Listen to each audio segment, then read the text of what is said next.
Vladimir Putin is a thug and is solely responsible for the invasion of Ukraine.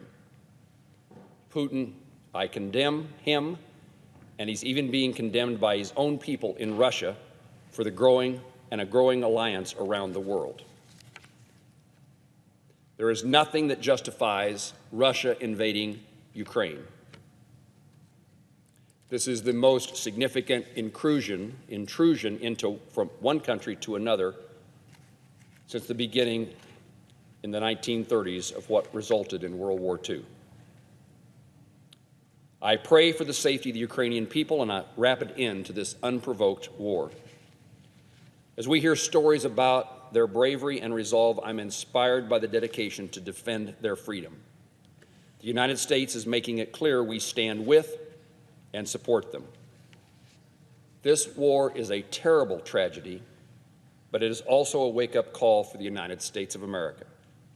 When it comes to defense spending, energy production, and humanitarian assistance, our commitments to these issues demonstrate our commitment to global security.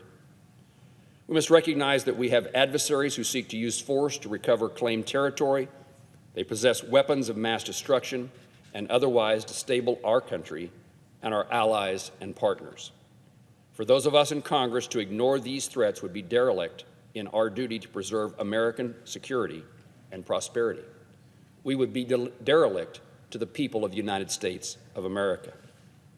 This recognition begins with a strong national defense. It's unacceptable that we have failed to pass appropriations for the Pentagon, State Department, and other national security agencies essential to protecting and projecting our strength abroad. As a result, new programs necessary in meeting the challenges in the years to come are stuck in limbo. The classified briefings for the Appropriations Committee, we have heard about the advances in the militaries of our adversaries, the advances they are making, and it is alarming. For 6 months, Congress has imposed a spending freeze while other countries press ahead. When the latest continuing resolution expires in 10 days, we need an agreement on this spending, and we should not allow, and we cannot afford, another delay. As we prepare to receive President Biden's budget for the coming fiscal year, it will be important that his top-line figure for our nation's defenses exceed inflation. Mackenzie Eglin at the American Enterprise Institute writes that $2 to $4 billion are being lost per month to cover inflationary costs, reducing the buying power of our military. President Biden must take this into account. He famously said, "Show me your budget and I'll tell you what you value." When it comes to our national spending, our enemies are watching also. Our values extend to our concern for the people impacted by this war. Russia's war with Ukraine is already a humanitarian calamity. Children have been killed and wounded, families split apart, and some flee, and some loved ones stay. As of today, this conflict has created nearly 400,000 refugees, and the UN predicts that number could climb to 5 million. I commend our European allies for their response in welcoming refugees, and I expect our own nation will be generous with financial support for those seeking safety. But this war will have a humanitarian consequence that goes beyond those directly impacted by the fighting. Ukraine and Russia account for more than 1/4 of the world's wheat production. It's impossible to believe that such production won't be impacted by the fighting and sanctions, especially as we've seen ports close. This will make food shortages around the world more severe. No government in the world is as generous with its resources for international food assistance than the United States, but I again point out the excess production of our American farmers that can be shared. There really is no excess production. The need is so great. Whatever we produce will feed people. Our government should utilize the resources of its farmers and promote stability where hungry societies are fragile. Russia's aggression must also be a wake-up call to our dependence on foreign oil. Prior to invasion, the United States was directly paying Russia prior to the invasion, the United States was directly paying Russia, our third largest supplier of oil, around $70 million per day for oil and refined products, or over 700,000 barrels of petroleum products per day. We are financing, with our oil purchases, the ability of Russia to do harm around the world. Combined with our European allies, where there were even more providing the money for this intrusion, our European allies are even more dependent upon Russian energy, and Putin's profits before the invasion were $330 million each day.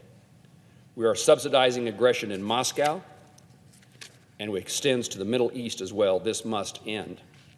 I believe in an all-of-the-above approach to energy production, and our oil and gas producers must play a role. The Biden administration should reinstate the Keystone XL pipeline and promote common-sense solutions that boost jobs at home and keeps money out of the pockets of our adversaries. It also would be helpful in our battle against inflation here in the United States. Each of these challenges can be met if we in the Senate are unified in purpose. The American people and the world view this body as divided, unable to come together on many important issues. I don't believe it has to be that way. I certainly stand willing and able to work with my colleagues to find a common ground as we respond to this invasion. We know lots of examples we can point to which we do work together and pass critical legislation. We must find compromise and immediately move on sanctions legislation. We must pass defense appropriations. We must focus on an all-of-the-above energy strategy to address our dependence on foreign oil. We've done it before, and we can do it again. Winston Churchill, in my view, the most inspiring leader of the 20th century, I thought of him as I watched Ukraine's own inspirational president and the response of his people, and I share today a quote from Churchill that meets the occasion. Very few wars have been won by mere numbers alone.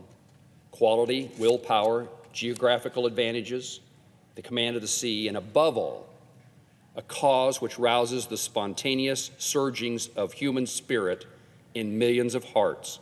These have proved to be the decisive factor in the human story. Americans of all stripes share that human spirit with Ukrainians today. I ask God to bless Ukraine and its people, and God bless the United States of America as we do our part to support their people. Madam President, I yield the floor.